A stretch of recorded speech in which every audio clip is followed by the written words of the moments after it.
I remember the day I first set foot in Blackwood as if it were yesterday. It was late autumn. As the withered leaves swirled in the wind, a copper-hued twilight took over the sky.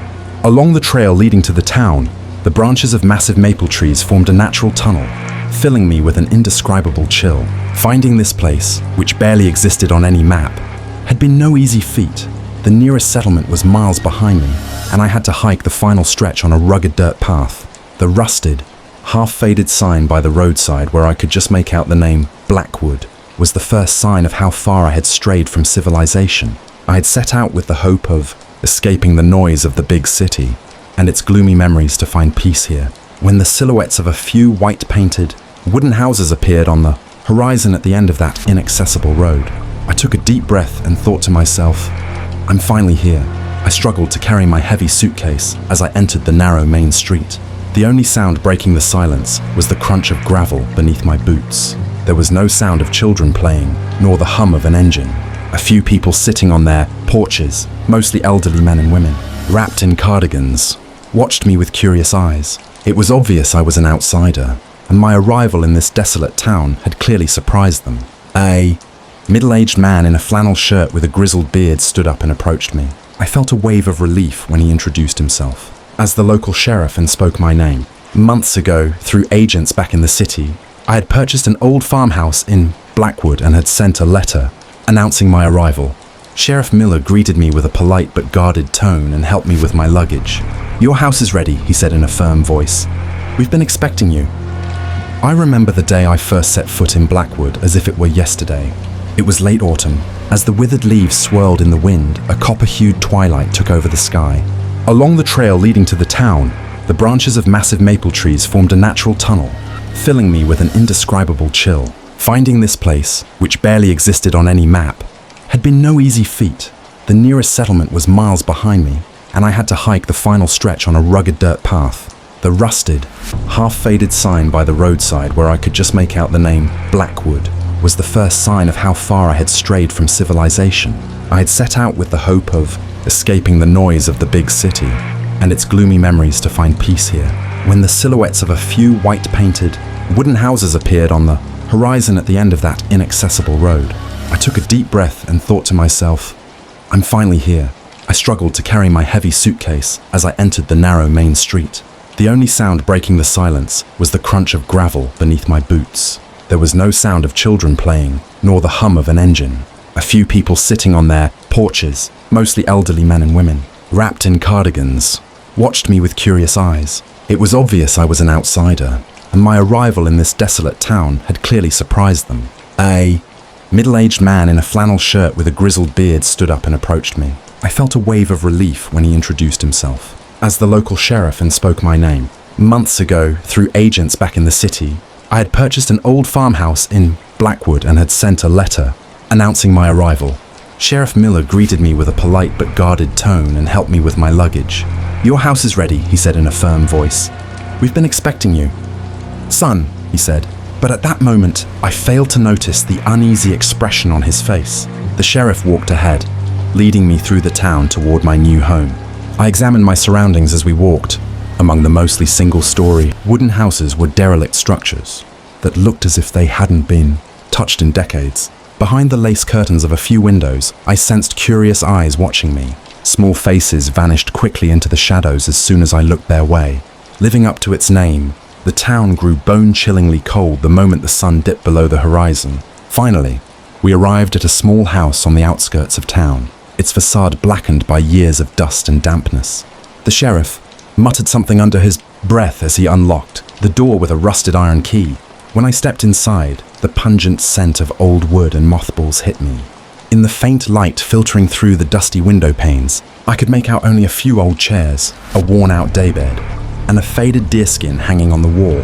A thick layer of dust covered everything on the floor. The cobwebs in the corners of the ceiling seemed to testify to how long it had been since these walls had heard a human voice. Near the window, a small, rusted cast-iron stove and a crooked stool leaning against it caught my eye. "This house has been empty for a long time," the sheriff explained. "Old man Silas used to live here. After he passed, his kids moved south to the city." Then he turned to me, his voice taking on a cautionary tone. "Don't stay out too late in the evenings. These parts are lonely, and they are harsh." He gave a slight nod, wished me a good night, and pulled the door shut behind him. Left alone, I slid the heavy wooden bolt across the door and lit the kerosene lamp I had brought with me. There was no electricity. The house must have been without light for decades. The flickering flame of the lamp cast giant dancing shadows against the walls. I shook the dust off the daybed to prepare my bed and began unpacking my things.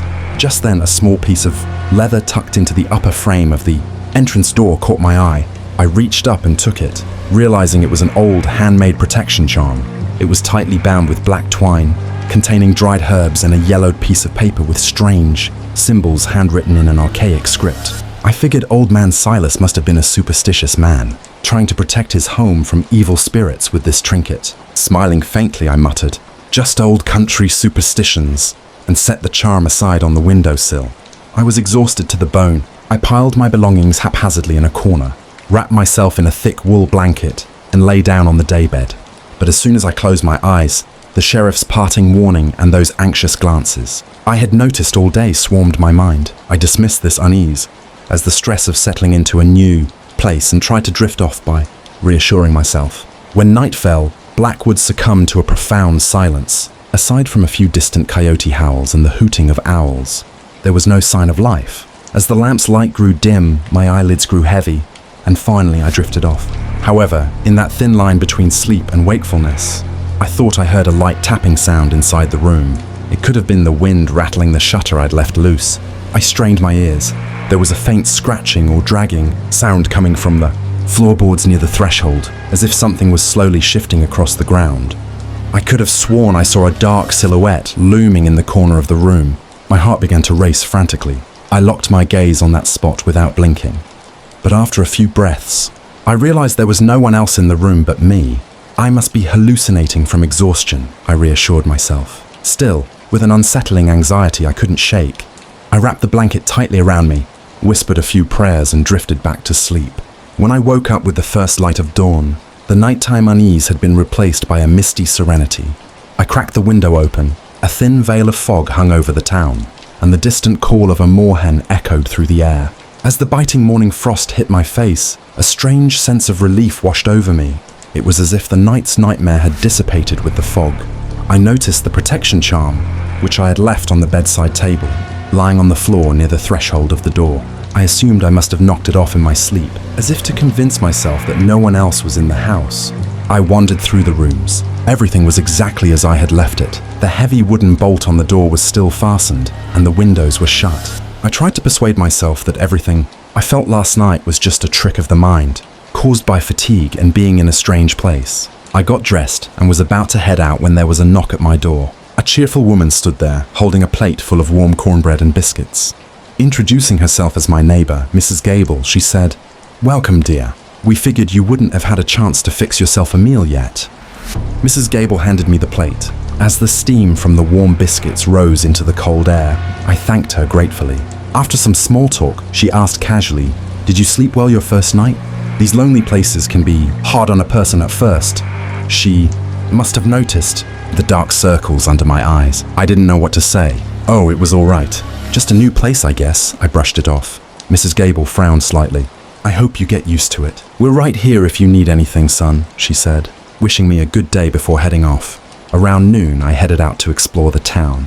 Passing through narrow gravel paths, I reached the small square and encountered a few people in front of the local general store, shaded by a century-old oak tree.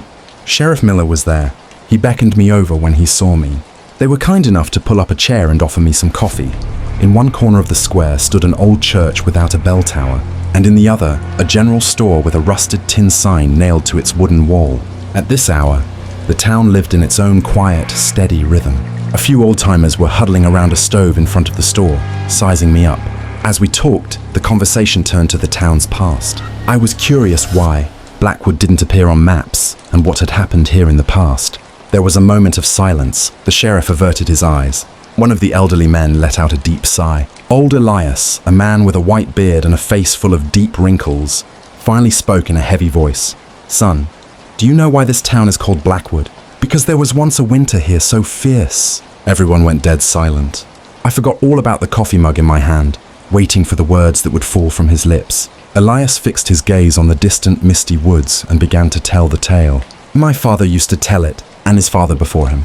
This town had a different name once, a long time ago. Then that cursed black winter arrived. That year, the snow was so harsh, the frost so bitter, that people began to perish from hunger and cold. A shepherd in town. There was a man named Silas, old Elias continued, a poor, lonely laborer. The townspeople worked him to the bone for pennies and never gave him his due. When Silas's newborn baby grew sick and died that winter, the man completely lost his mind. The poor soul would wander the streets at night, shouting curses. Those who did this to me will pay for it. Rumor has it, fueled by rage, Silas went deep into the woods to meet an old hermit. But not just any old man, one who dealt in the dark arts and ancient witchcraft. At these words, the men sitting outside the store seemed to flinch. A few of them moved their lips silently, as if whispering a prayer to ward off an evil spirit. Elias went on. That dark man gave Silas strange charms wrapped in leather and whispered secret instructions. And one night, under the pitch-black shroud of a new moon, Silas performed the ritual by the old dried-up well on the edge of town. They say he chanted in forgotten tongues and sacrificed a rooster into the depths of the well. Some claim they heard bone-chilling screams echoing toward the sky that night. And then began the haunting, the shadow entities that descended upon the town like a living nightmare. Old Elias took a deep breath and looked into the faces of everyone around him. One by one, everyone was listening intently, holding their breath. After that cursed night, everything in this town went wrong, he added. Barns went empty. The cattle and the sheep began to perish one after another. The livestock perished for no reason, Elias said. The fields refused to yield no matter what was planted. The crops withered before they could even sprout. At night, stones would roll across the rooftops, and invisible hands would hammer on the doors. Young girls began to fall into unexplained swoons and speak in tongues, making strange guttural sounds as if something else were living inside them. The local pastor tried everything, but nothing worked. They brought in specialists and holy men from the neighboring cities. Prayers were carved into every doorframe, and protective charms were hung in every corner. For a while, things seemed to quiet down, but the evil was never truly banished. Sheriff Miller broke in, his voice even lower now. By the end of that winter, the town's old name was forgotten. After everything that happened, everyone started calling this place Blackwood. Most families eventually packed up and fled. Those who stayed clung tightly to the old ways. Every year at the end of the harvest, the fattest animal in the herd is chosen and sacrificed by that old well at midnight. It's a tradition passed down from our ancestors. Perhaps it's an offering, or maybe the only way to appease the darkness.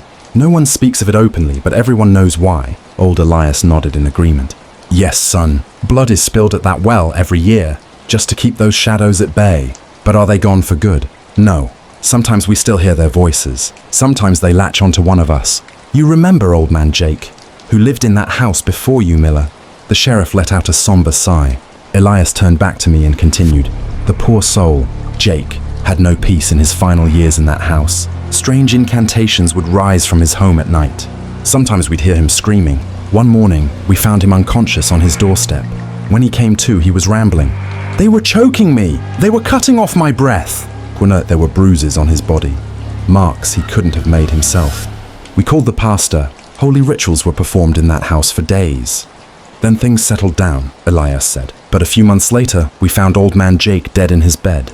Rest his soul. We told ourselves it was just old age. But the old man's voice trailed off. A heavy silence fell over everyone in front of the store. Heads bowed low. My throat went dry at these words. My coffee had already turned ice cold. I felt the reason for that indescribable unease I'd experienced last night deep in my marrow. So, I stammered, you mean to say those things are still in this town? No one would look me in the eye. The sheriff said calmly, we live by our faith and our precautions, son. Don't be afraid. God is great. But one must be careful. I couldn't help but ask the question haunting my mind. Last night, I found a leather charm above the door, and I took it down. As soon as I said this, several men whispered at once, God have mercy.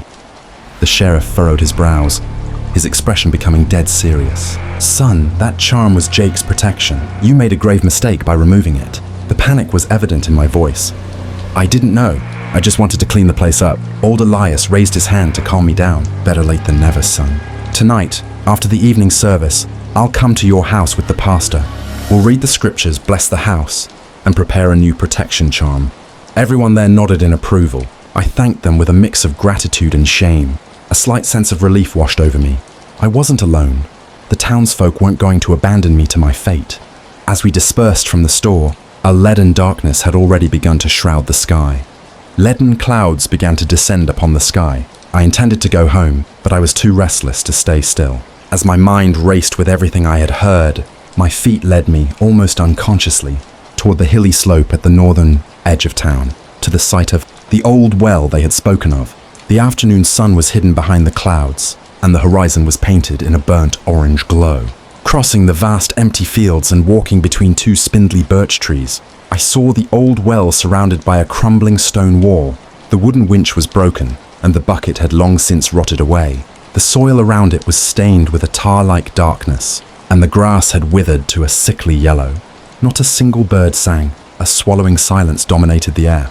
Perhaps it was the earth itself, saturated with the blood of sacrifices made there for years. As I approached, a sickening stench of dampness and rot hit my face. I leaned over the well and peered into its pitch-black maw, but I couldn't see the bottom. Just as I was looking for any sign of movement within, a sudden explosion of noise made me bolt. A coal-black raven burst from the well, wings flapping violently, and soared right over my head.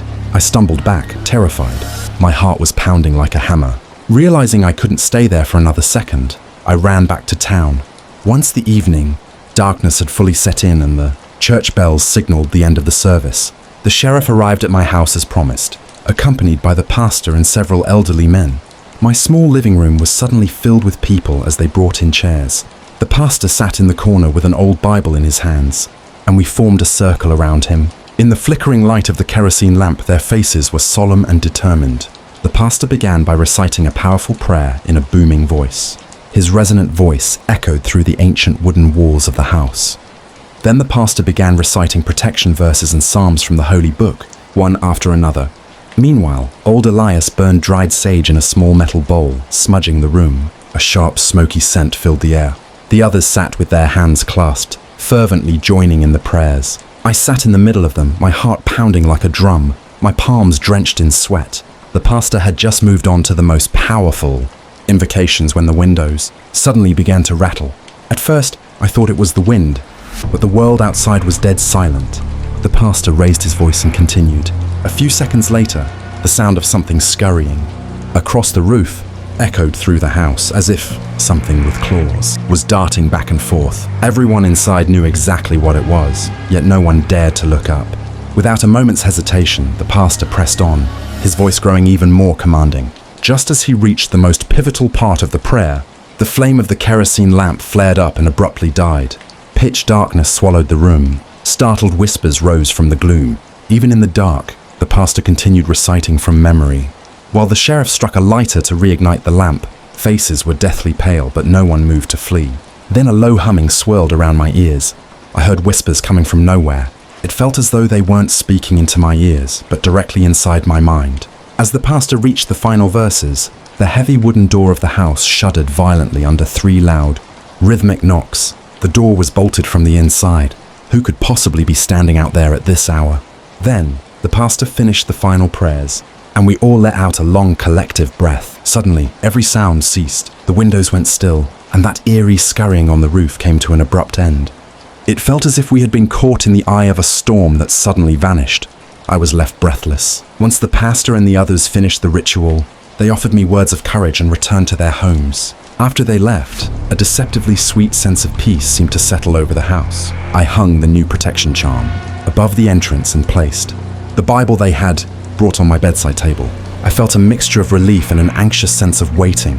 After everything that had happened, my exhausted body finally succumbed to sleep. Deep into the night, I woke up abruptly to a bone-chilling cold. There was a strange, nauseating scent in the room, a pungent mix of burnt hair and sulfur. I struggled to draw a breath. It was pitch black. My lamp had gone out. As I tried to sit up, I realized with horror that something was terribly wrong. My body was frozen stiff. I couldn't move a muscle, only my eyes could dart around, and my heart was hammering against my ribs as if trying to escape. At that exact moment, right next to my ear, I heard a rasping sound like fingernails clawing against wood. Then, a mutter like a whisper, but definitely not a human voice, filled the entire room.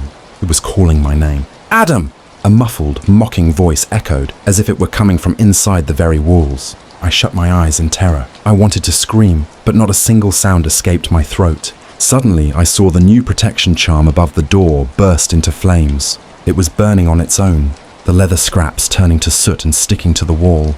I was paralyzed with fright. At that moment, I felt an invisible hand pressing down hard on my chest. It felt as though a hand gripped me by the collar. My body was flung from the daybed, slammed violently against the opposite wall.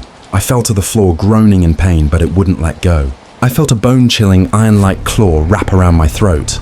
My windpipe felt crushed. Only muffled gasps escaped my lips. My vision began to blur, and my ears were ringing. I thought this was the end. Summoning my last ounce of strength, I screamed the ancient words of protection in my mind.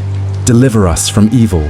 At that exact moment, a sound rose from the outside. The church bells, beginning their dawn chime, pierced through the darkness like a saving hand. As the distant, booming prayer of the pastor filled the town's silence, the frozen claw on my throat suddenly released its grip. My wheezing stopped. I collapsed onto the floor, lungs burning as they filled with air. Out of the corner of my eye, I saw that indistinct dark silhouette in the corner, recoiling as if struck by a physical blow, flinging itself from wall to wall. A soundless, high-pitched shriek echoed through the room. The sound was so sharp and filled with agony that it seemed to pierce through my ears and into my very soul. Then suddenly a profound silence returned. I remained on my knees, breathless and unable to move. Then the door creaked open. The first pale light of day began to seep in from outside. I don't remember how long I stayed there. When I finally came to my senses, morning had long since arrived. The front door was wide open, and I was staring out into the void from the threshold. A leaden weight draped the sky. The sun refused to show its face. The silent folk of Blackwood, stirring from their sleep, found me at my doorstep, exhausted and trembling. The sheriff and a few neighbors took me by the arms to help. Seeing the sheer terror and fatigue on my face, they asked no questions. They already understood what had happened. My shirt collar was torn, and my neck was covered in dark bruises. The looks of those who noticed this grew heavy with sorrow, yet no one uttered a word. After everything I had heard from the townsfolk, I felt a crushing sense of guilt. It was as if I had awakened an evil they had struggled to keep at bay for years. Yet none of them blamed me. Instead, they offered cold comfort, murmuring that fate cannot be outrun. I had no strength left to stay and fight this curse. I just wanted to run away, and they met this with solemn understanding. That same day, I hurriedly packed a few belongings and decided to leave the town. Sheriff Miller's eyes welled up with tears. He took my hand between his and said in a trembling voice, "Forgive us, son. You tried, but this is our burden to bear." We said our goodbyes. As I was leaving, the pastor handed me a small silver protection charm to carry with me. Pressing it into my palm, I thanked him with a shaky voice. The metal was slick with the sweat of my palm. At the edge of town, I turned back for one last look. In the distance, through the thickening mist, I could just barely make out the silhouette of the old well and the roof of my house. A strange sensation gnawed at me. I knew that somewhere back there, a pair of eyes was watching me leave, and the shadow of this town would never truly let me go. I can still sense the presence of those invisible eyes. It has been a long time since I left Blackwood. Now I live in a distant city, leading an ordinary life among the skyscrapers and the crowds.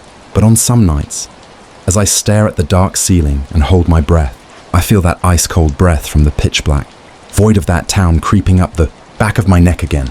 Sometimes in the howling of the wind, I think I hear my name being whispered, "Adam." In those chilling moments between sleep and wakefulness, I shudder, remembering the dark silhouette that loomed at my bedside in that old farmhouse. The silver charm the pastor gave me still rests beneath my pillow. I don't dare speak to anyone about what I went through. I fear that if I tell the story, the curse of Blackwood will awaken and find me once more. Blackwood, a place that exists on no map, has left an indelible dark mark on my memory. All I know is that the reality of what I experienced in that desolate town remains within me, like a night that will never end.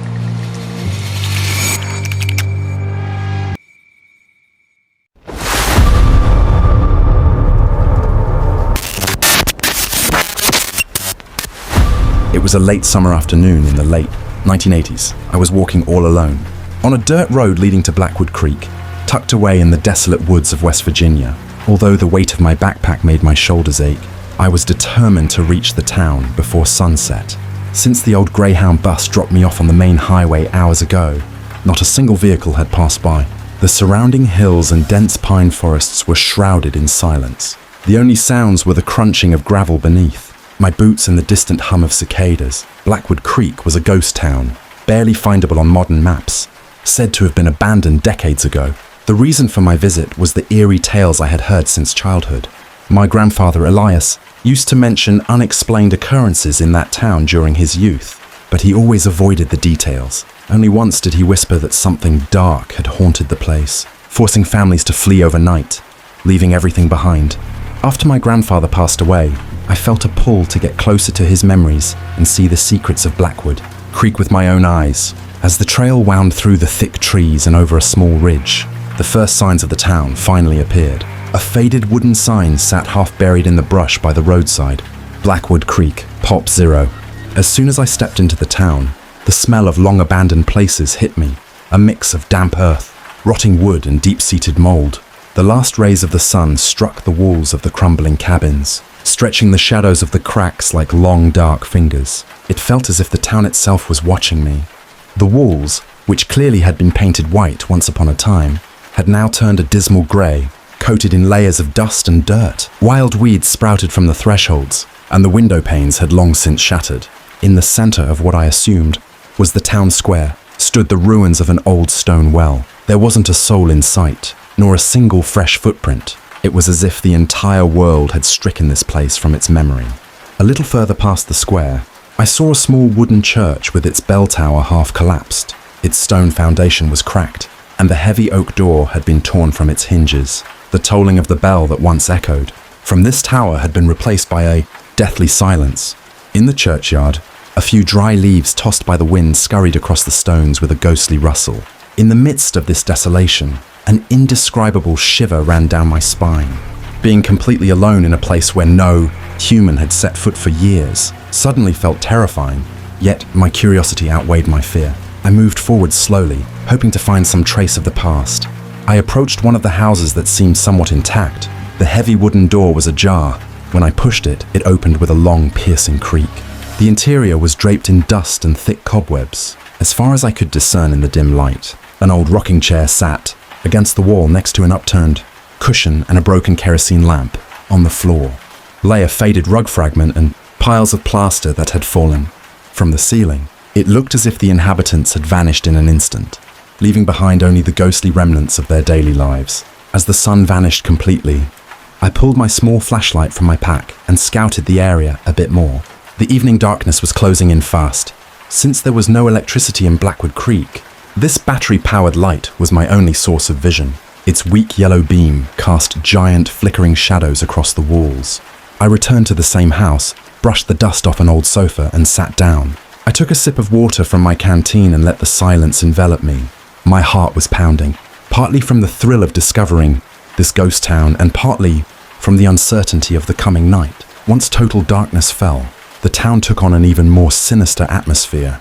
The void of the windowless walls felt as if it were filled with invisible eyes watching my every move. I listened intently. There was no sound other than my own breathing and heartbeat. No distant howl of a coyote, no human voice, just a deep, heavy silence.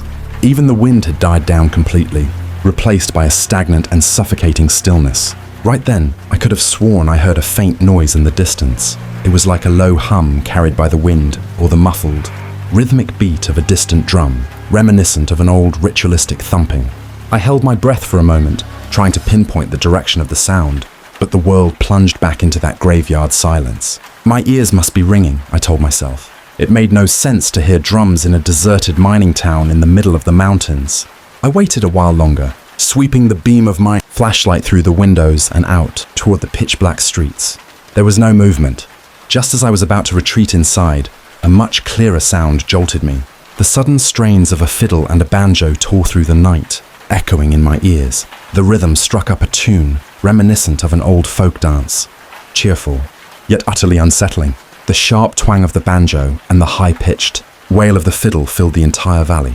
If I listened closely, I could even hear high-pitched hollers and bursts of laughter intertwined with the beat. My blood ran cold. It was impossible to hear such revelry in a place this desolate in the middle of the night.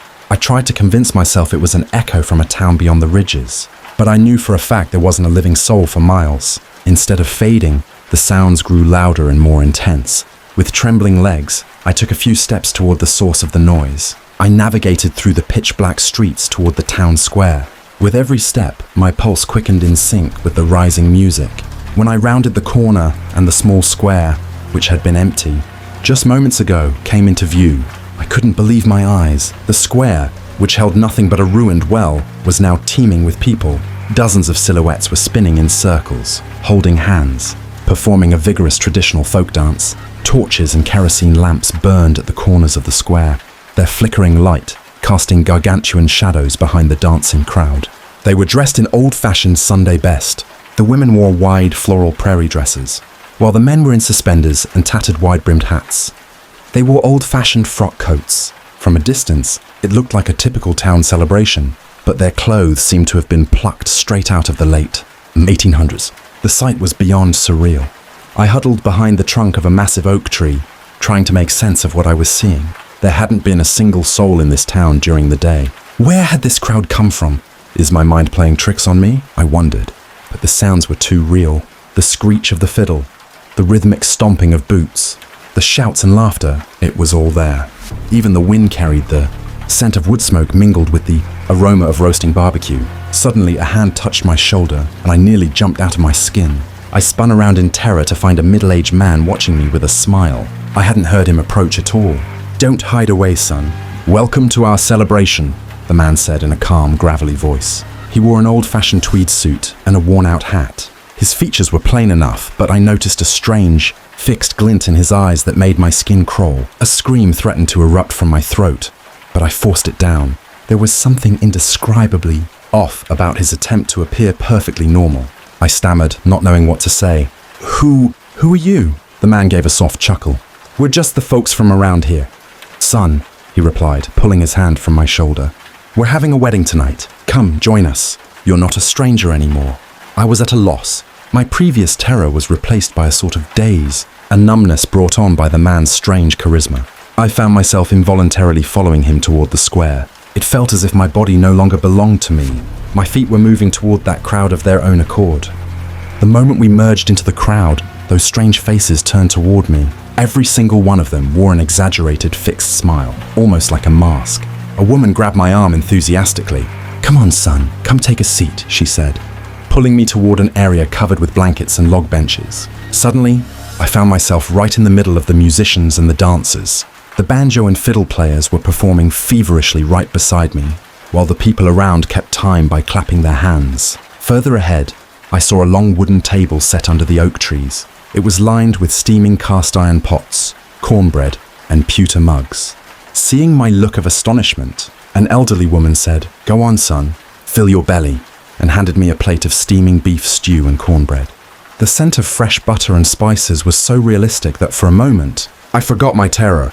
I took a bite of the stew. It was truly the most delicious meal I had ever tasted.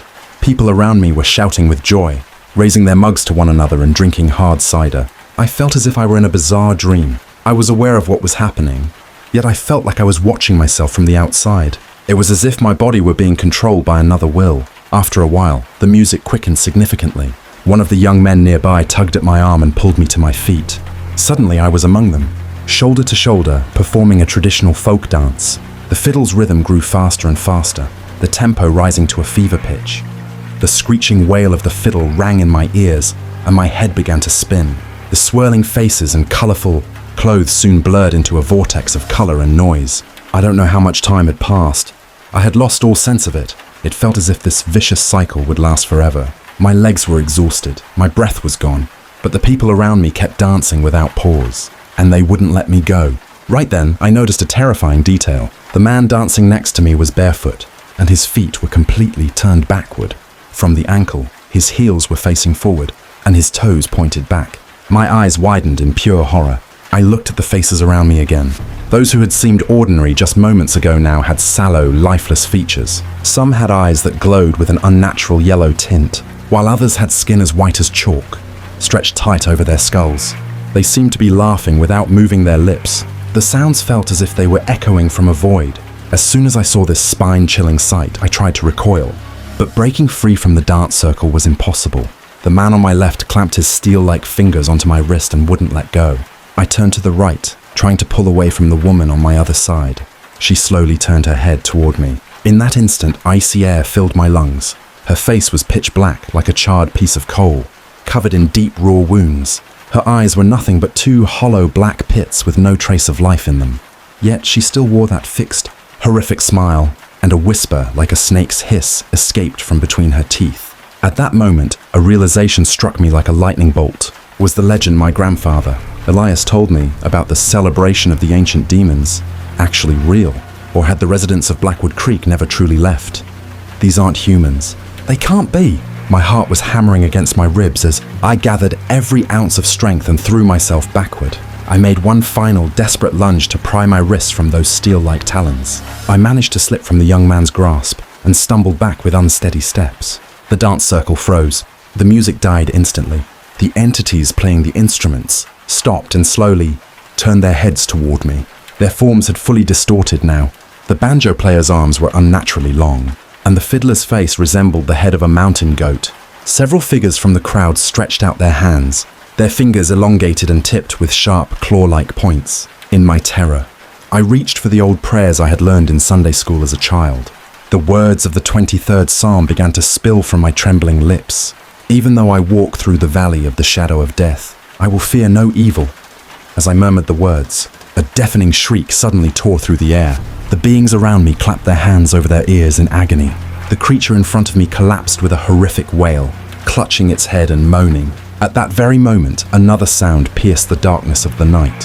Whether it came from a distant town or was carried by the wind across the ridge, the silvery peal of early morning church bells echoed through the valley. As the bells tolled and the first light of dawn broke over the horizon, the entities began to fade one by one, dissolving into the air like mist. The banjo and fiddle fell to the ground, vanishing into the dust. Within seconds, the square that had just been echoing with 1,000 voices returned to that graveyard silence. The deafening cacophony snapped into a sudden piercing silence. Neither the music nor a single soul remained. My knees gave out, and I collapsed onto the cold stone ground. Just before my vision faded and I lost consciousness, the last thing I saw was a pale, cold light beginning to bleed across the eastern horizon. I woke to a chilly morning breeze. I had no idea how long I'd been out. The sun hadn't risen yet, and the world was bathed in a grey twilight. I pushed myself up slowly and looked around. I was in the town square, but there wasn't a trace of the grand celebration I'd seen the night before. The blankets and the lavishly set tables were gone. In their place sat a few overturned, rotting wooden benches and rusted scraps of tin. Where I remembered seeing overflowing fruit baskets and savoury dishes, there was now a nauseating sight. In the dirt-covered bowls, instead of that delicious stew, there were piles of mouldy straw and thick mud. The morsels I had eaten as meat were now the foul-smelling, maggot-ridden remains of rotted carcasses. I thought I had seen bright gold coins scattered on the ground, but looking closer now, I realized they were nothing but dried corn husks fluttering in the wind. My stomach lurched. I fought the urge to vomit right then and there, overcome by pure horror and disgust. I stumbled back, distancing myself immediately. As soon as I found my footing, I began to bolt down the trail I had arrived on, desperate to leave the town behind. I was terrified that someone would call out to me from behind or that the nightmare would swallow me once more. Fortunately, the only sounds were the soft sighing of the morning wind through the pines and my own panicked breathing. When I caught sight of that old, faded sign at the edge of town again, a dark feeling settled in my chest. Blackwood Creek hadn't given up its secrets. It had simply pulled me in and shaken my soul to its core. I was fleeing that ruin now, running for my very life. The curse of Blackwood Creek, and all of Grandfather Elias's dark warnings, had proven to be terrifyingly real. I swore to myself right then and there that I would never set foot in this part of the state ever again. I pushed my pace on the trail. I was in a full sprint now. Even as the morning light grew brighter with every passing second, I couldn't shake the feeling that a pair of eyes was watching me from between the thick trees behind me. It felt as if an invisible, sinister gaze was latched onto the back of my neck like a heavy weight of lead. With my heart hammering against my ribs, I put as much distance as possible between myself and that town. As the eerie silence of Blackwood Creek faded behind me, I thanked God that I had made it out of that hellhole alive with the first rays of dawn. When I finally reached the main highway and saw the flickering headlights of a distant truck, I knew I was safe. But I also knew one thing for certain. the taste of the rot I had eaten that night, and the memory of those hollow eye sockets would haunt my dreams for the rest of my days.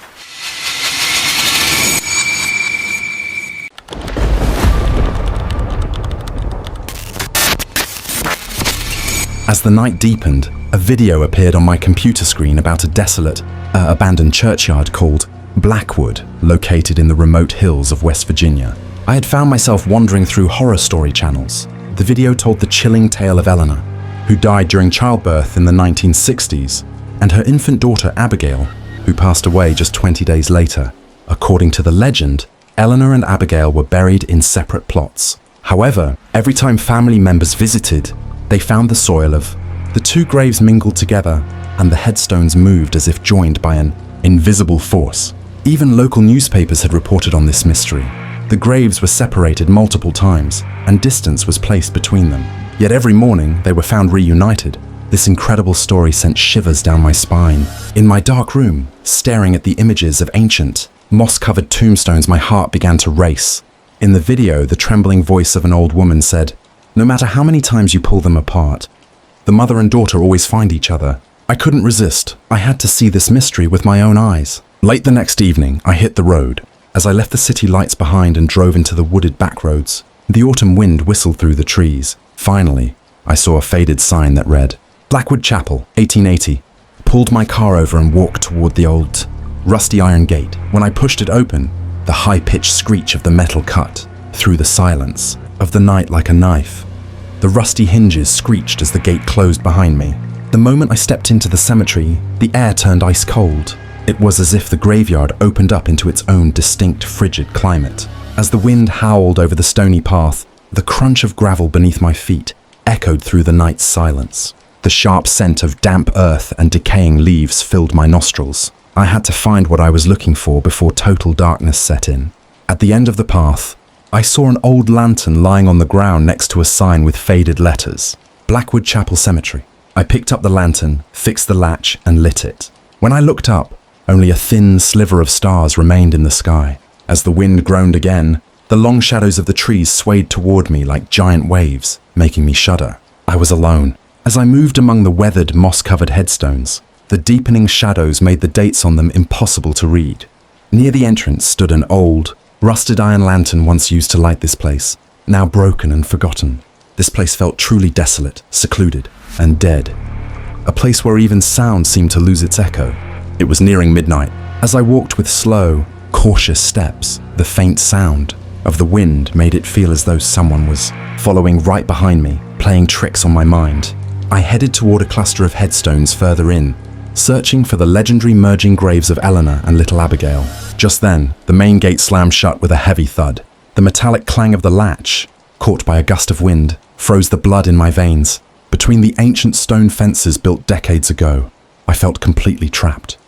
Light and shadow merged into one. I couldn't discern any details until my eyes finally adjusted to the gloom. Brows furrowed, I searched for those small headstones from the video, hoping to find at least one sign that matched the footage. As I moved forward with my flickering lantern, a strange sense of emptiness radiated through me with every step upon the stony ground. I stopped at almost every grave, touching the stones and trying to decipher the worn-out inscriptions. The names were etched into my mind, Eleanor and Abigail. Amidst graves over a century old, I began hunting for the mother and daughter's resting place I had seen in the photos. As I wandered through the darkness, the shadows stretching from the tombstones seemed to collapse upon me. The wind whipped the tree branches, and for a moment, as I pressed on without looking back, I heard a sound, a faint cry, like a child weeping, drifting through the rustling leaves. When I stopped, the sound vanished. My ears were filled with nothing but the roar of the wind. My heart suddenly raced, and my breath caught in my throat. I wanted to turn around, but my lantern's weak beam could barely pierce the distance. I kept moving, a dull thrumming vibrating in my ears with every step. Reaching the foot of one grave, I noticed strange, shimmering spots on the gravel. As I swayed my lantern, tiny shadows seemed to rise from between the headstones and disappear instantly. At that exact moment, I heard a footstep behind me. It sounded like a hand dragging through dry leaves. I spun around instantly, but there was no one there. As I began to back away, the sound echoed once more. The only thing I could hear was the relentless howl of the wind. Just then, amidst the fallen leaves, I caught a metallic glint reflecting my lantern's flickering light.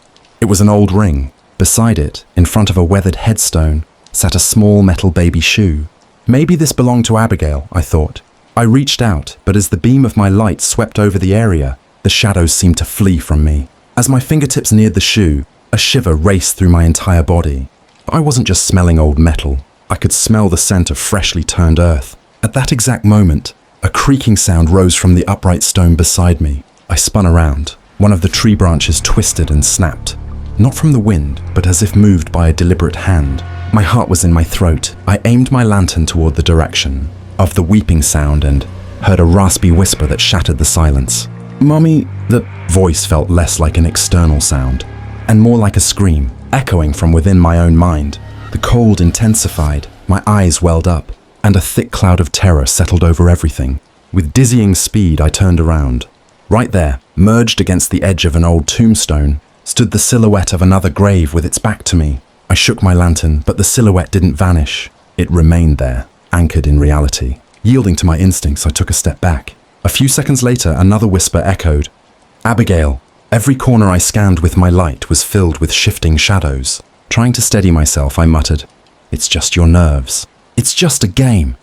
But right then, a sharp footstep rang in my ears. I felt the presence of someone or something thin and icy passing directly behind me. It felt as though a hand had tried to touch me.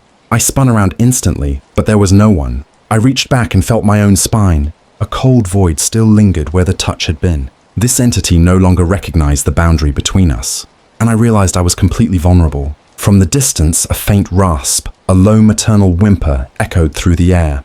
My pace quickened as the darkness swallowed everything.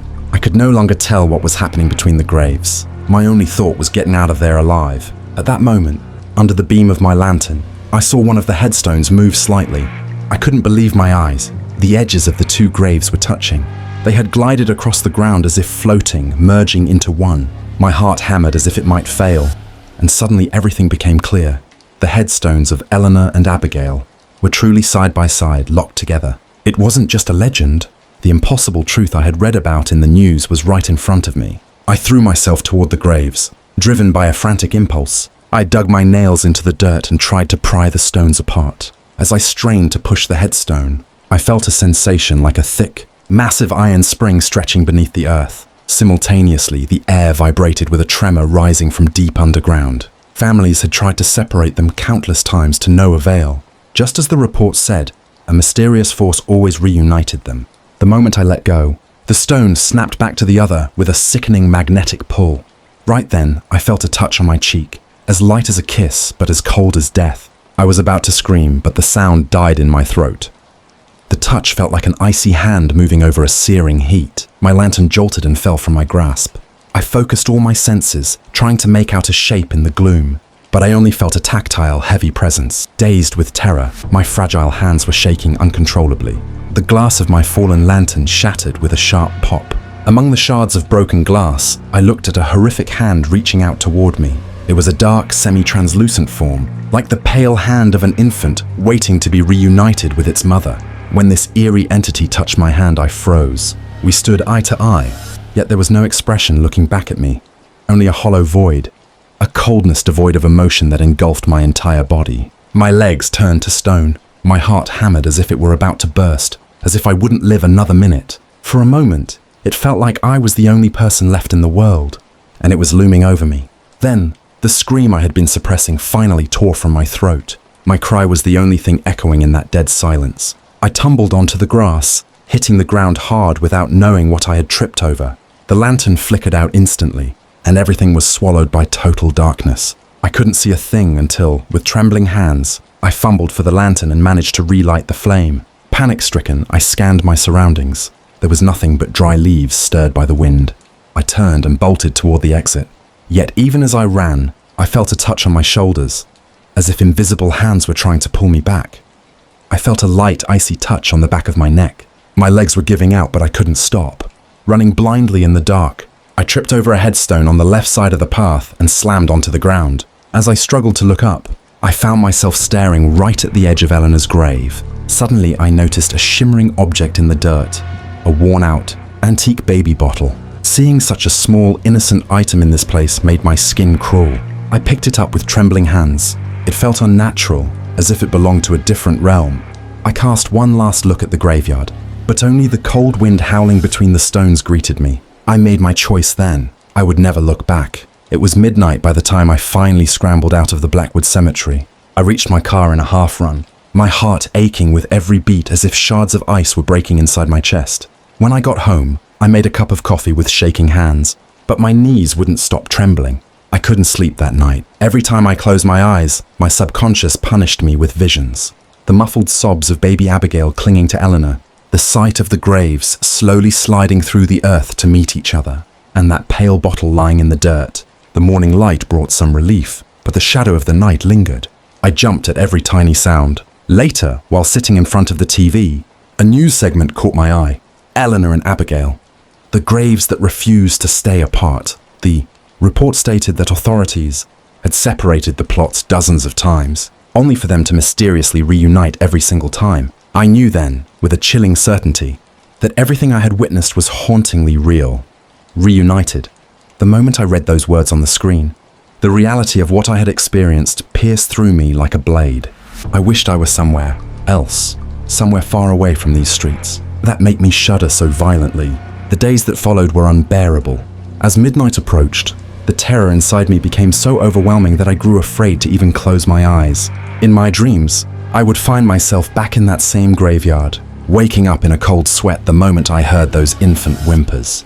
I knew with absolute certainty that I would never set foot in Blackwood again. Now, even when walking under streetlights at night, I seemed to hear a child's voice drifting through the wind. I may have physically escaped that cemetery, but the scars left on my mind refused to fade. It turned into a deep wound in my soul. In the silence of the night, I still see that silhouette. I still remember the exact moment I fled without looking back, my lantern flickering in my trembling hand, the scene where I held the old baby bottle, the icy hand gliding between the headstones, and that hollow void I gazed into. It all replays over and over again. Just as the sources and reports say, the secret of Eleanor and Abigail's graves may remain unsolved. Science may have no answer, but I have lived through the horror. It remains in a corner of my soul as a memory I will never forget, a haunt that will stay with me forever.